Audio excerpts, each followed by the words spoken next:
Hello beer tubers and welcome to yet another Cooking and Beer with me, Peter, the Master of Hoppets. It's winter time, and what I love in the winter is soup. And not just regular soups, but I love Asian noodle soups. So today we're gonna warm ourselves up with a big ass bowl of pho. So if you've never had pho, it's one of my favorite Asian noodle soups. It's a Vietnamese noodle soup, typically made with beef. And the variation we're gonna be doing today is Oxtail Pho. So we're gonna do an Oxtail Pho. Peter Pline is joining later. He will be arriving a little bit late because he's a little bit hungover today. He was out yesterday. But I'm just gonna get this started because it's a long cook. You're looking at least, like after you prepped all your ingredients, boiling the soup for at least like 4 to 6 hours. It takes a while, and the longer you can boil it, the more time you have, the better it's gonna turn out. So we're gonna get started right now on prepping the ingredients, getting them ready, and make a huge ass pot of Oxtail Pho. I'm excited by this. Let's get it going. So what we have here, guys, is a plethora of onion, ginger, and garlic. And this is part of the broth. And what you want to do with this is that you actually want to roast it. You can do that on the knob, or on, if you have like a gas burning oven, as I have, you can do that on there. But what we're going to do, because I'm using so much of it, because I'm making a big batch, and we're going to put it in the oven. So what I have here is 4 onions, sliced in half, and then 2, I guess like a little more than a thumb size of ginger, and a whole bulb of garlic that we're gonna roast in the onion. It's gonna bring out all those like really sweet and oniony and garlicky flavors, like nutty flavors. It works great in the broth. So let's get these into the oven, and we're gonna roast them at around 200 degrees Celsius, that is, for about 20 minutes. Make sure to turn them once in a while so it doesn't get burnt. And whilst that's happening, we're gonna prep our meat. So here we have some of the other ingredients we'll be needing. As you see, we got 2 packages of oxtail here. This is about 2.5 kilos of oxtail for this recipe because I'm making such a big pot. When I do pho, because it's so time consuming, I like to make like a really big pot of pho just so I have enough to put in the freezer and I can defrost some pho broth for a rainy day and just get my toppings and noodles. It's super simple to do like that. So that's part of it. As you see here, I have some more beef bones and stuff. That's from New Year's. I was making a really nice prime rib roast. There was some extra fatty parts and some bones on there I cut off, threw in the freezer, and saved for making something like this. Then there's some other ingredients you'll be needing. I like to use this. You don't have to if you can't get it, but this is black garlic. This is fermented garlic. And there's a lot of garlic in here, but this has such a different and unique flavor. It's like super sweet and nutty, and it's very, very different from regular garlic. So we're gonna put that in as well, but we're not gonna roast that. And then we have our spice mixture that we're gonna toast on the pan. So you can pretty much do your spice mixture for pho as you want, but there's some few things that's pretty much always in there, which is like star anise and cinnamon. That's like almost always in a pho. But you can create your own recipe. I like to use fennel seeds once in a while too, but I didn't have any, so we're not doing that today. But we've got 2 cinnamon sticks, about 2 tablespoons, or sorry, 1 tablespoon, 1.5 teaspoon, or 1 tablespoon and 1 teaspoon or so of coriander seeds, around a tablespoon of cloves, whole cloves. Then we've got 8 whole star anise, and I use 8 because I don't want to use too much more because star anise is not my favorite flavor. One of my favorite flavors in the spice mixture is this. This is black cardamom, and it's like a super smoky cardamom flavor, and we got like a total of 12 of those to go in there. They just bring out so much awesome flavor, like an almost smoky umami flavor to the broth. So that's why I'm going a bit more overboard on that. All these spices are going to be toasted and put in a spice bag if you have that, and go into the broth. But first of all, what we need to do is take all our meat, boil it in boiling water to get all the impurities out of it, and then we're gonna wash it, rinse it under a cold tap, and then we can get ready to make the soup, the broth. So let's get started boiling meat. Okay guys, so we're just waiting for the meat here to boil. As you can probably already see, there's a lot of impurities coming to the top of the pot, and actually, we don't care about skimming off all the impurities now. Just because all this water is going to be discarded. We're just going to boil the meat, the bones, and the oxtail for about 10 to 15 minutes or so, just to get all that impurity out, and then we're going to rinse it. But while that's happening, we're going to heat up our pan here and start toasting our spice blend. And you do that just to get out some nice flavors from that, from all your spices. Get some fragrance. So once they're fragrant, you discard them, you put them in your spice bag, and then they're pretty much ready for your pho. So you just, yeah, toast them until they're fragrant. And once that's done, take them off the heat. So we'll get this going, get the bones washed, get the spices toasted, and we're gonna be ready to start simmering away our broth. So as you might see there, look at all that scum. We're gonna dunk it in here and get rid of all this impurities.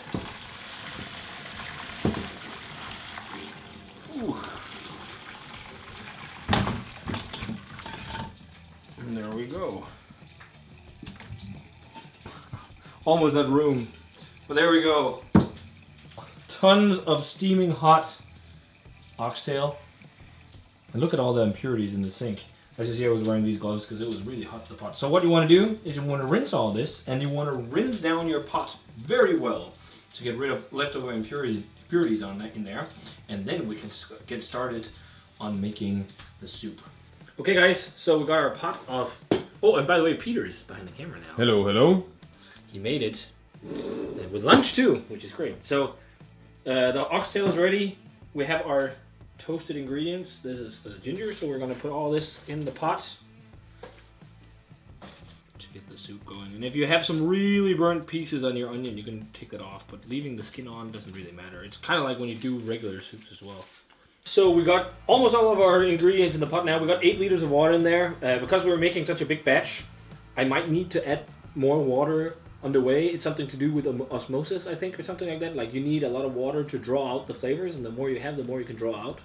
But you also don't want to have it too much water, because then it's going to be too thin and watery. What you can always do with soup, which is great if you have time, just let it simmer, let it simmer, let it simmer, and you're going to get more concentrated flavors. But we're going to add some extra ingredients. We're going to add the fermented garlic I talked about, and let's add like 4 cloves of that. Oh, it's so sticky and mushy. Okay, that was 3 cloves. Pull that one. Do you know what? Nope. Such a big pot. I'm gonna add put a rest. bit extra in. A bit extra. Yeah, that was like only like 3-4 okay. tiny cloves. And then it's used. Black garlic.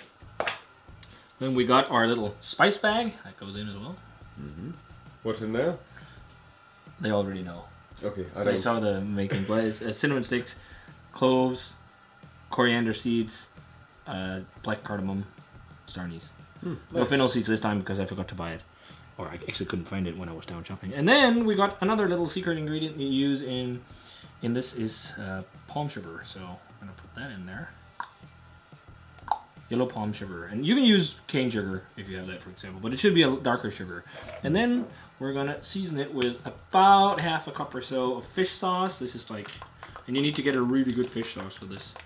And then I like to not use too much fish sauce because you can always season underway, even though this seems still like a lot, but it's also a huge pot of soup. So there we go. That's about enough for now. And then we're just gonna let this simmer for 4 to 6 hours, as long as possible actually, the longer the better. And then we'll come back to you when we can start assembling our pho. Nice. 6 hours later. And the pho looks like this now. I think we reduced about half, and the amount of liquid we ended up using was around 10 liters. So, and we probably have a little bit less, but it just tastes amazing, and I don't really feel like thinning this out right now, even though it's an that's the thing with pho, it's kind of expensive to make because of all the beef you need and whatnot, but it tastes so good. The broth is fucking killer. So what we did in the meantime, while this was boiling, we skimmed off fat and the impurities, a little bit of the foam, scum, but there wasn't too much of it actually because we pre-boiled the bones and the oxtail.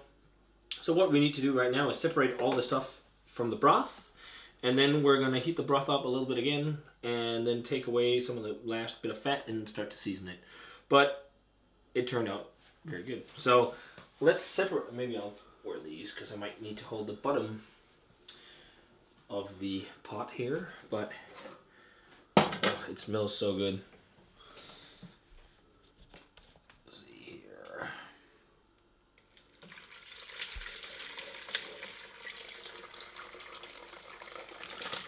Whoop.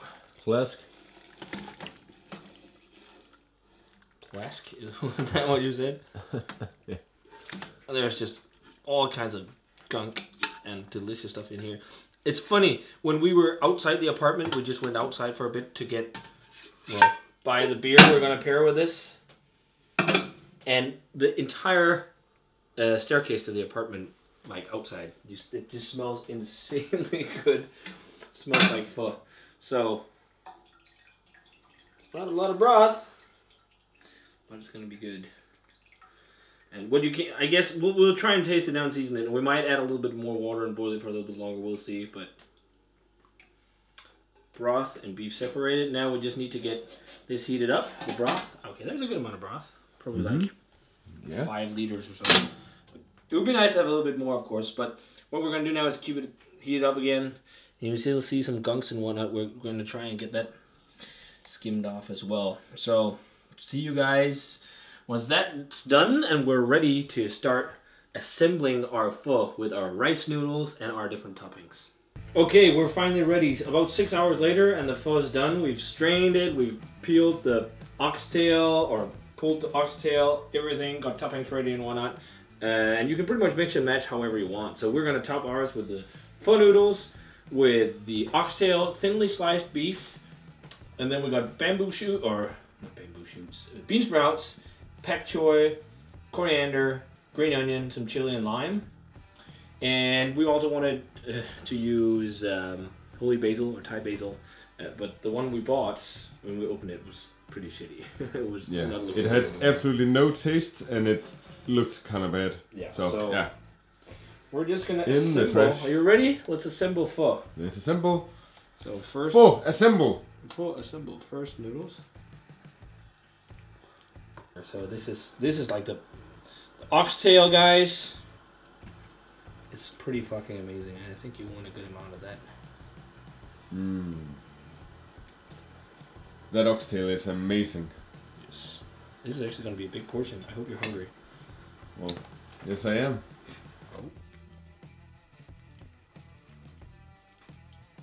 You can see the beef is like cooking instantly.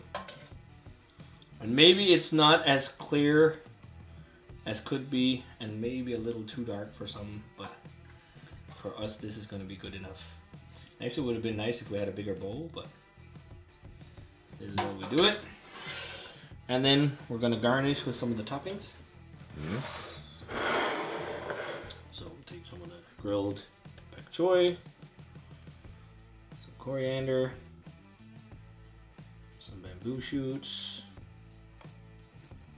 and spring onion, and a little bit of chili,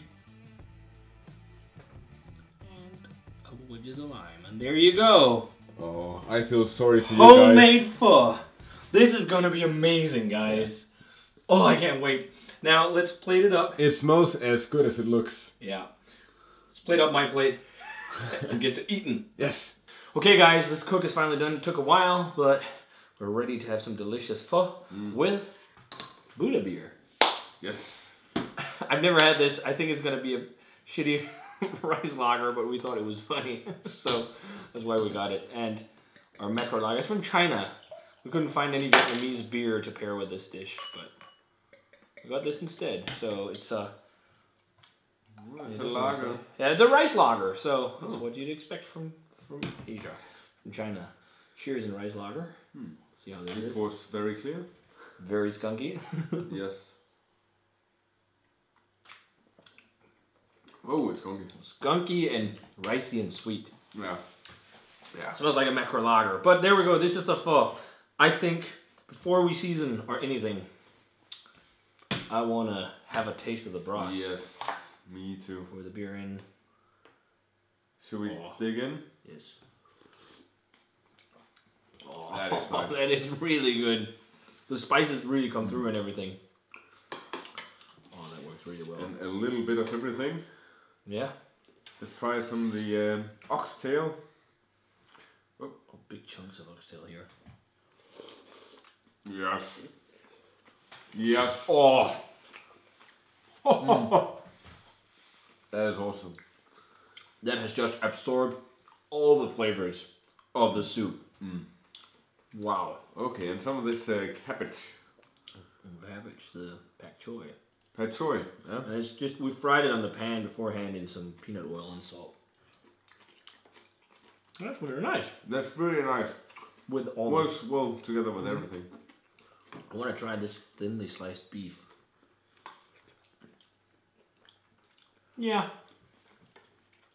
It needs some seasoning, I think. Yeah, Maybe. Well, It's okay. But the oxtail is what's the money shot in this right here.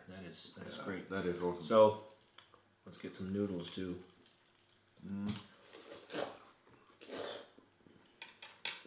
I think I'm at the point where I go like this. Yeah.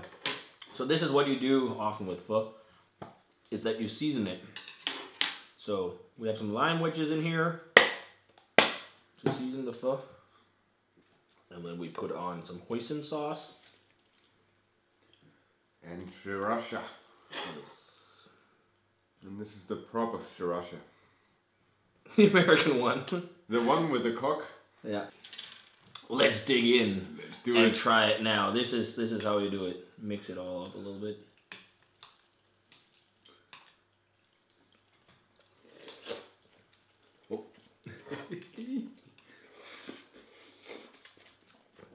Oh. Oh. That is so nice. Alright, let's see if we can get some oxtail and noodles at the same time. Look at that chunk of oxtail right there, dude. I kind of wish I had skills like Mr. Miyagi. You know, he could catch a fly. Seriously though, I think this is the best pho I've ever made. The oxtail works even better than using like brisket or something like that. So full of flavor. It pairs quite well with the lager. It cuts all of this spiciness and the fatty pork and everything, even though it's not like the most tasty beer, but... You know what, we're actually right. I guess something like what's it called, the one you usually put a lime in. Corona. Yeah, Corona. I think that would go pretty well too. Yeah, something like that would work. Oh, this is great. It's a process making this, guys, but it is worth it. Well worth it. And there's food, so we actually, a portion ended up being a little bit smaller than we expected because we cooked it a little bit longer than we planned, so it concentrated even more of the broth and got even more flavorsome. So we have food for probably like 4 to 6 people, I'd say. So we have some leftovers, which is great. But I think this is great. This is one of the best phos I've done myself, and I've done it like 4 times now. Yeah, okay, we're just eating now instead of talking. It's so good. Sorry. Both Peter and I are very into the Asian noodle soup, so this is a must to do at one point. Yes. I definitely suggest you guys try and do some oxtail pho because it's just so freaking good. Again, time consuming, but so worth the wait and effort. Yeah. I think this, for cooking and beer, this is like in the top for sure we've done. Yes. I think Along so with too. the brisket. If it's, well, yeah, it is worth the effort and the wait. But if you have a local restaurant that makes this very well, Go there. go there. Yeah, because it takes a long time. It takes a long time, but I've tried pho a few places now, and Locally. yeah, and They're not that great. actually there's only one restaurant that can kind of. The one in Aarhus was really amazing. Yeah. But the 2 we have locally, they're like, Yeah. I think this tastes better. This is better. So yeah. So, but it's really good. We made it once for New Year's as well as like a hot pot thing where it had all kinds of toppings. So it was great. But hope you guys enjoyed this cooking and beer episode. I urge you guys to try and make some pho. It's so great. It's perfect for the winter months right now. I think I would eat this any fucking day of the year because I fucking love it. We made way too many pho puns in this. But cheers in, well, kind of shitty. What would you grade this beer? Like what? Well, With this dish, with it's this kind of dish? decent. It'd be like an 80, but no, lower than that, 75 maybe. But on its own, it's not. Nah, with this dish, it's actually a 90 for me. It totally works. It actually does. Yeah. Maybe an 80. It was not too. On its own, it's probably a 60. Yeah, it's not that great on its own. But yeah, I urge you guys to try and get yourself some Lucky Buddha and pair that with some pho that you made yourself. No, make this recipe, guys. Check it out. Hope you enjoyed this episode of Cooking and Beer. We've got some other ones coming as well. We're going to try and step up on our game with the Cooking and Beer episodes because you guys love them so much. We're definitely doing one with beef ribs because I already bought the ribs. They're in the freezer, so that will happen soon when the weather changes a bit. And we'll see what else we'll figure out. So, cheers! Cheers, guys. And as always, remember to comment, subscribe. Check out the Facebook fan page and Twitter and Instagram. I'll say cheers again and see you guys in another episode of Cooking